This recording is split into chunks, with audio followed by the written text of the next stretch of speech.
Welcome to HOA Justice Stories. The HOA wanted control, not truth. You have 1 minute to show proof, Julie Campbell said, slamming a laminated policy sheet onto the table in front of me. Her tiny body camera was clipped to her blazer collar, the red light blinking like she had already won.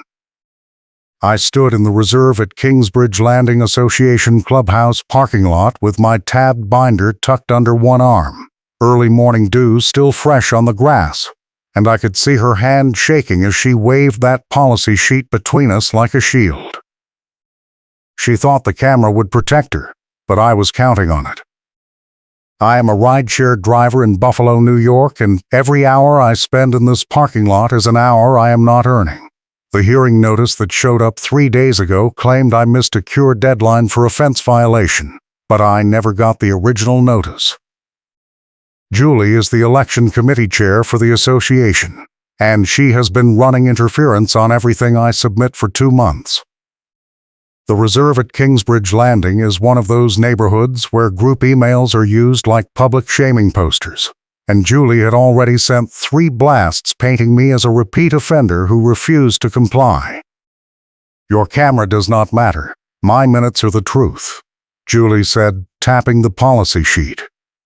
I kept my mouth shut because I wanted her on record. A neighbor named Marcus stood near the mailbox cluster, arms crossed, watching the whole thing. He was the one who told me last week that this exact scenario happened to another guy 2 years ago, a guy who got fined into oblivion and eventually sold his house, just to escape the association. Marcus pointed at the file cart I had rolled out from my trunk, stacked with 2 binders and a folded rule packet in a plastic sleeve. The hearing was supposed to start in 40 minutes, and if I missed it, the board planned to default vote against me and authorize a lien. That was the time pressure Julie was banking on. She kept resetting cure deadlines so I could never be done. Every time I submitted proof of compliance, she would email back with a new requirement or a new format, and the deadline would slide forward by a week. I could not afford to take time off for surprise hearings and forced meetings, not when my car was my income. Marcus had given me the first clue 3 weeks ago when he mentioned the old case. He said the guy's name was Tom Rivera, and Tom had kept all his paperwork in a box in his garage before he moved. Marcus still had Tom's number. I called Tom, and he mailed me a thick envelope of scanned documents, violation notices, email threads, hearing minutes, and a timeline he had written by hand. Every single one of Tom's notices had the same problem I was seeing now. Deadlines that did not match the postmark dates, cure requirements that changed after submission, and Julie's signature on every escalation letter. The second clue came when I requested the association's violation log from the management company. They stonewalled me for 2 weeks, but I kept calling. Finally, a management rep named Denise admitted over the phone that Julie had told them to hold my request until after the hearing. I recorded that call. Denise did not know I was recording, but New York is a one-party consent state, so the recording was legal. That phone recording where a management rep admits they were told to stonewall me became my anchor evidence. The third clue was the smoking gun, and it came from Marcus. He works at the courthouse and understands the filing process. He pulled the association's annual reports and compliance filings for the last 3 years and found a gap. The reserve at Kingsbridge Landing was supposed to file updated election results every year, but Julie had only filed once in 3 years, and the filing she did submit listed her as election committee chair with no term limit and no co-signers. Marcus also pulled the county property records for Tom Rivera's old house and found a lien filing dated 2 weeks before Tom ever received his first violation notice. The timestamp mismatch was undeniable. I spent the next week connecting the dots. Tom's case and my case were identical. Same reset deadlines, same missing notices, same escalation pattern, and the same pre-filled violation forms with boxes already checked. Julie had a stack of those forms in her office, and I had seen them once when I dropped off a compliance packet. The forms all had the association letterhead, but the violation descriptions were blank until she filled them in by hand. It looked like she was manufacturing violations to justify liens and fines, and I suspected she was doing it to cover missing HOA money. I did not have proof of embezzlement yet, but the pattern was too consistent to be coincidence. "This is not a fence, it is an encroachment," Julie said, stabbing her finger at the policy sheet. That was her favorite line, and she had used it twice already in emails. I opened my binder and pulled out the first page, a printed screenshot of the original community guidelines from the association's website archive. The guidelines explicitly defined a fence as any vertical structure exceeding 30 inches in height installed along a property line. My fence was 28 inches, and I had a county inspector's signed certification proving it. Julie snatched the page out of my hand and held it up to the light like she was checking for counterfeit bills. She said the certification was not valid because it was not notarized. I pulled out the second page, a notarized copy of the same certification. She said the notary was not on the association's approved list. I asked her to show me the approved list. She said it was in the rule packet. I pulled the folded rule packet in a plastic sleeve from my cart and opened it in front of her. There was no approved notary list. Julie pivoted immediately. She said the certification was outdated because it was issued before the fence was fully installed. I asked her to show me the installation completion date in the records. She said the records were at the management office. I pulled out my phone and played the recording of Denise admitting they were holding my records request. Julie's face went red. She tried to grab my phone, but Marcus stepped forward and said he was a witness to everything happening right now. That was the first witness reaction. Marcus did not yell, but his presence changed the energy. Julie backed off and switched tactics again.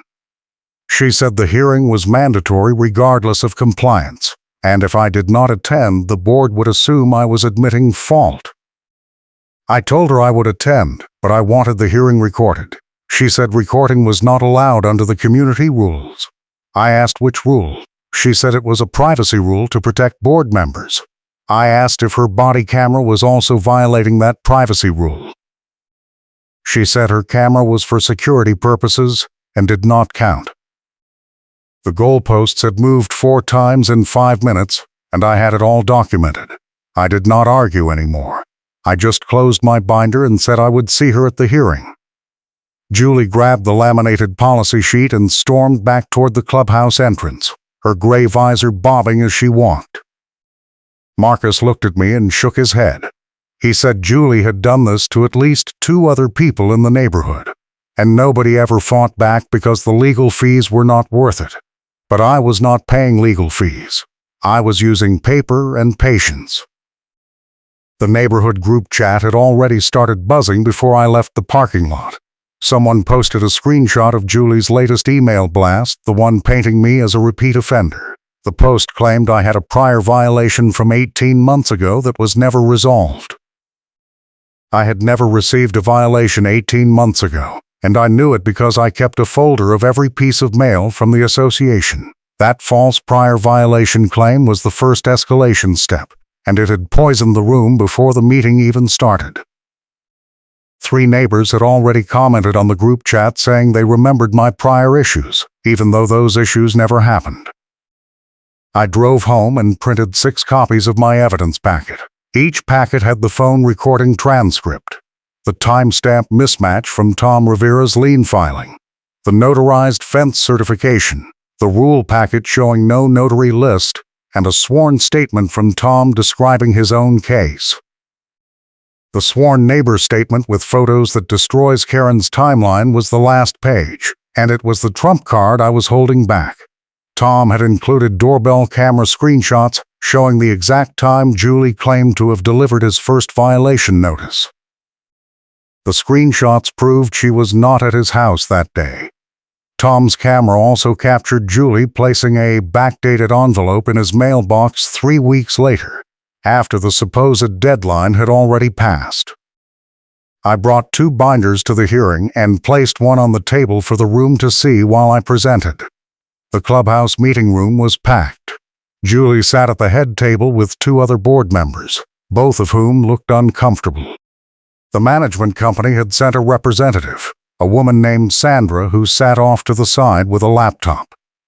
Marcus was in the back row with his arms crossed, and 3 other neighbors I did not recognize filled the middle seats. Julie's tiny body camera was still clipped to her blazer, and she tapped it twice before calling the meeting to order. She opened by summarizing my alleged violations, reading from a printed agenda that listed 4 separate issues: the fence encroachment, a mailbox placement violation, a lawn maintenance violation, and a parking violation. I had only received a notice about the fence. The other 3 violations were new. Julie said the notices for those violations had been sent via certified mail, and if I did not receive them, that was my responsibility to track. She held up a stack of certified mail receipts with my address printed on them. The receipts were dated 2 months ago. I raised my hand and asked if I could see the receipts. Julie said no, they were association property. Sandra, the management rep, looked up from her laptop and said the receipts should be available for inspection under the bylaws. Julie snapped that Sandra was not a voting member and did not have authority to interrupt. Sandra closed her laptop and leaned back in her chair, but I could see her watching Julie closely. I opened my binder and started with the fence certification. I explained the county inspector's findings, the notarized copy, and the rule packet showing no approved notary list. Julie interrupted and said the certification did not address the encroachment issue because the fence was installed 6 inches over the property line.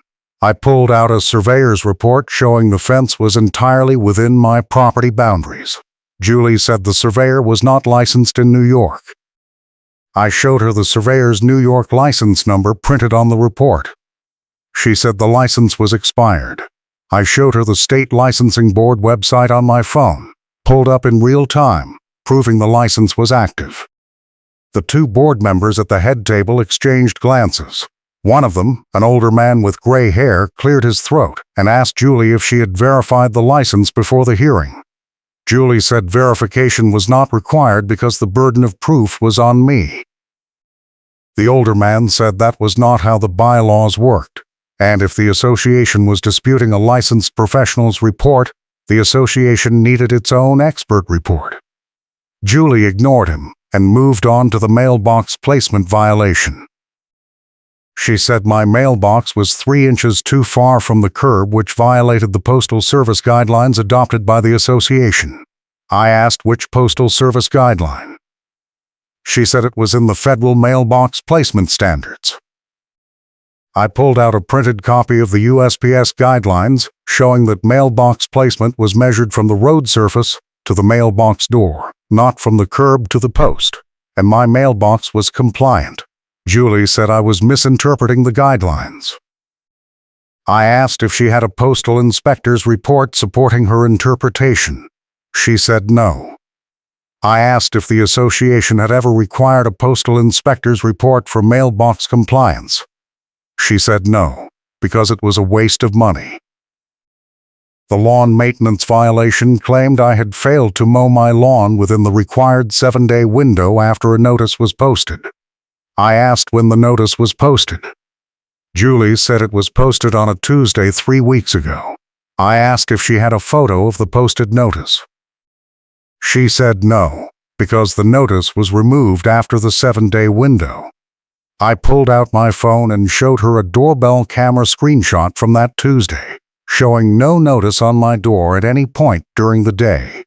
Julie said doorbell cameras were not reliable evidence because they could be edited. I asked if her body camera could also be edited. She did not answer. The parking violation claimed I had parked a commercial vehicle in the driveway overnight, which violated the community appearance standards. The vehicle in question was my personal car, which I use for rideshare driving. I asked if the association had ever defined rideshare vehicles as commercial vehicles. Julie said yes, it was covered under the business vehicle restrictions. I asked which specific rule. She said it was implied in the restrictions. I asked if implications were enforceable under the bylaws. The older board member interrupted and said no, implications were not enforceable, and the association could not create retroactive rules. Julie slammed her hand on the table and said I was wasting everyone's time with procedural games. She said the violations were valid regardless of technicalities, and the hearing was just a formality before the board issued fines and authorized a lien. Sandra, the management rep, opened her laptop again and said that was not correct. She said the bylaws required the board to find clear evidence of a violation before authorizing enforcement, and so far, no clear evidence had been presented. If you are enjoying this wild ride, hit that like button and subscribe for more HOA revenge stories, where the Karen gets what she deserves. Julie turned on Sandra and said the management company was supposed to support the board, not undermine it. Sandra said the management company's job was to enforce the bylaws as written, not to rubber stamp enforcement actions that could expose the association to liability. Julie said Sandra was fired. Sandra said Julie did not have the authority to fire her. Only the full board could terminate the management contract, and that required a majority vote. The older board member said he was not voting to terminate. The third board member, a younger woman who had been silent the entire meeting, said she also was not voting to terminate. That was the second witness reaction. Sandra did not leave, and the two board members had publicly broken with Julie. The room went quiet. Julie looked around, her face bright red, and then she stood up and said the hearing was over and the fines would be issued regardless. I said I was not finished presenting my evidence. Julie said I was out of time. I asked which rule limited presentation time. She said it was an unwritten courtesy rule. I asked if unwritten rules were enforceable. She did not answer. I placed the second binder on the table and opened it to the first page, the printed transcript of the phone recording where Denise admitted the management company was told to stonewall my records request. I read the transcript out loud, slowly, so everyone in the room could hear it. Julie said the recording was illegal. I explained New York's one-party consent law. Julie said I had entrapped Denise. I asked how asking a direct question about public records could be entrapment. She did not answer. I turned to the next page, the timeline Tom Rivera had written. I explained Tom's case, the identical deadlines, the missing notices, and the lien filing that was dated before Tom ever received his first violation notice. I showed the county records proving the timestamp mismatch. Julie said Tom's case was closed and not relevant. I said it was relevant because it established a pattern of backdating and procedural abuse.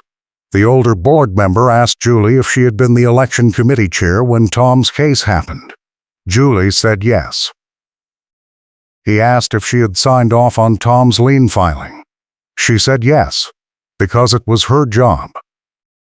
I flipped to the next page, the stack of pre-filled violation forms I had photographed in Julie's office. I explained that the forms had boxes already checked before any inspection happened, and the violation descriptions were filled in by hand after the fact. Julie said the forms were just templates. I asked why the templates had my address pre-printed on them 2 months before the alleged violations occurred. She said the address was added for organizational purposes. I asked if it was standard practice to pre-print addresses on violation forms before any violations were documented. She did not answer. I turned to the final page, the sworn neighbor statement with photos from Tom Rivera's doorbell camera. I explained that the photos showed the exact time Julie claimed to have delivered Tom's first violation notice, and she was not at his house. I also explained that the photos showed Julie placing a backdated envelope in Tom's mailbox 3 weeks later. I did not stop her, because I wanted her on record.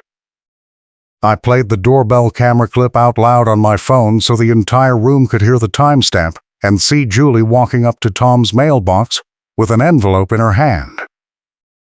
The room erupted.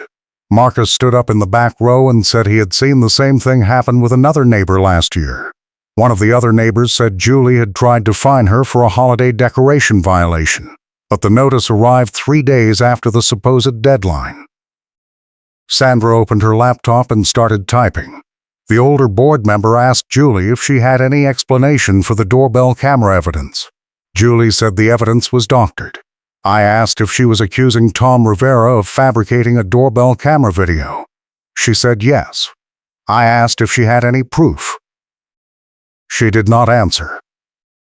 The older board member said the hearing was suspended pending an independent audit of all violation records for the past 3 years. Julie said the board did not have the authority to suspend the hearing. He said yes, they did, under the bylaws provision for investigating potential board misconduct. Julie said there was no misconduct. The younger board member said the evidence suggested otherwise, and she was moving to place Julie on administrative leave pending the audit. The older board members seconded the motion. Sandra said the management company would cooperate fully with the audit. Julie stood up and said she was not going anywhere. She said the board could not remove her without a recall vote, and recall votes required a petition signed by 30% of homeowners. The older board member said administrative leave was not removal. It was a temporary suspension of duties, and it did not require a recall vote. Julie said the bylaws did not allow for administrative leave. He pulled out a printed copy of the bylaws and read the relevant section out loud. Julie said the section did not apply to elected officials. He said it applied to all board members, elected or appointed. Julie grabbed her body camera and said she was going to the association's attorney. The older board member said the attorney worked for the association, not for her personally, and the attorney would be instructed to cooperate with the audit. Julie said she would hire her own attorney. He said that was her right, but it would not stop the audit. Julie stormed out of the meeting room, slamming the door behind her. The tiny body camera was still recording, and I wondered if she realized it had captured her entire meltdown. Sandra closed her laptop and said the management company would begin the audit immediately. She asked if I could provide copies of all my evidence for their records. I handed her one of the 6 packets I had printed. She flipped through it and said the phone recording alone was enough to justify an internal investigation, and the doorbell camera evidence would likely trigger a formal complaint to the state HOA regulatory board. I asked how long the audit would take. She said probably 2 weeks, maybe 3 if they had to subpoena records from Julie's personal files. The older board member asked if I was willing to participate in the audit as a witness. I said yes. He thanked me for bringing the evidence forward and said the association owed me an apology. I said I just wanted the violations dismissed and the fines reversed. He said that would happen as soon as the audit confirmed the procedural abuse. I asked about Tom Rivera. He said if the audit found evidence of wrongdoing in Tom's case, the association would reach out to him about restitution. Marcus walked me out to the parking lot after the meeting. He said he had never seen Julie shut down that hard, and he was glad someone finally stood up to her. I asked if he thought the audit would actually happen. He said yes, because Sandra worked for a management company that did not want liability exposure, and the 2 board members were clearly ready to cut Julie loose. I asked what would happen to Julie. Marcus said she would probably be forced to resign, and if the audit found embezzlement, she could face criminal charges. I went home and sent a formal demand letter with attachments to the association's attorney, copying Sandra and the 2 board members. The letter demanded dismissal of all violations, reversal of all fines, written confirmation that no lien would be filed, and a formal apology. I gave them 7 days to respond. The letter also included a copy of the phone recording, the doorbell camera evidence, and the timeline Tom Rivera had written. I did not threaten a lawsuit, but I made it clear that I was prepared to file one if the association did not comply. 3 days later, I received a response from the association's attorney. The letter confirmed that all violations were dismissed, all fines were reversed, no lien would be filed, and the association apologized for the procedural errors. The letter also stated that Julie Campbell had been placed on administrative leave pending the outcome of the audit, and the board had appointed an interim election committee chair. The letter did not mention embezzlement or criminal charges, but it did say the audit was ongoing and the association would take appropriate action based on the findings. 2 weeks later, Sandra called me and said the audit was complete. She said the auditors had found evidence of procedural abuse in 15 cases over 3 years, including Tom Rivera's case and mine. She said Julie had been systematically backdating violation notices, resetting cure deadlines, and pre-filling violation forms to justify fines and liens.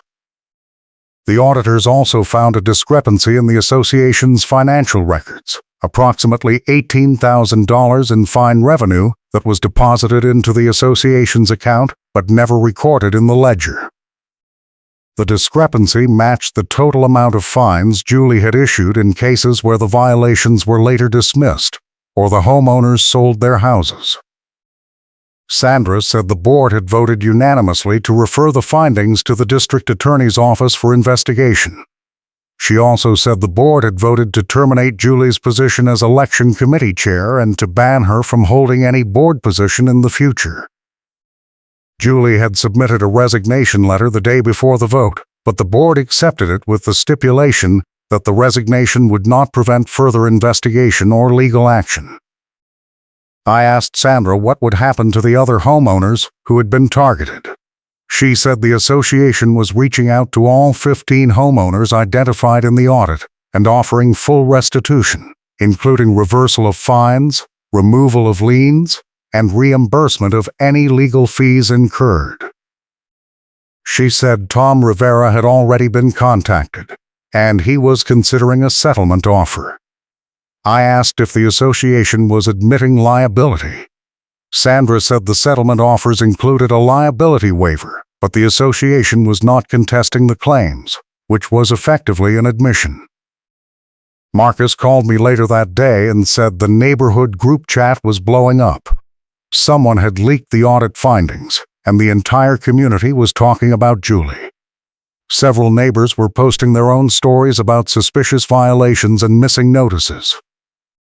One neighbor said Julie had tried to fine her for a trash can violation, but the notice arrived 2 days after the supposed deadline, and the photos attached to the notice showed a different house. Another neighbor said Julie had pressured him into paying a fine for a tree trimming violation, even though the tree was on HOA common property, not his lot. The district attorney's office opened an investigation 3 weeks later. I was interviewed by an assistant DA who asked detailed questions about the phone recording, the doorbell camera evidence, and the timeline of my case. The assistant DA said the investigation was ongoing, and they were reviewing financial records to determine if Julie had embezzled HOA funds. I asked if I would have to testify in court. The assistant DA said it was possible, but they were hoping to resolve the case through a plea agreement if the evidence was strong enough.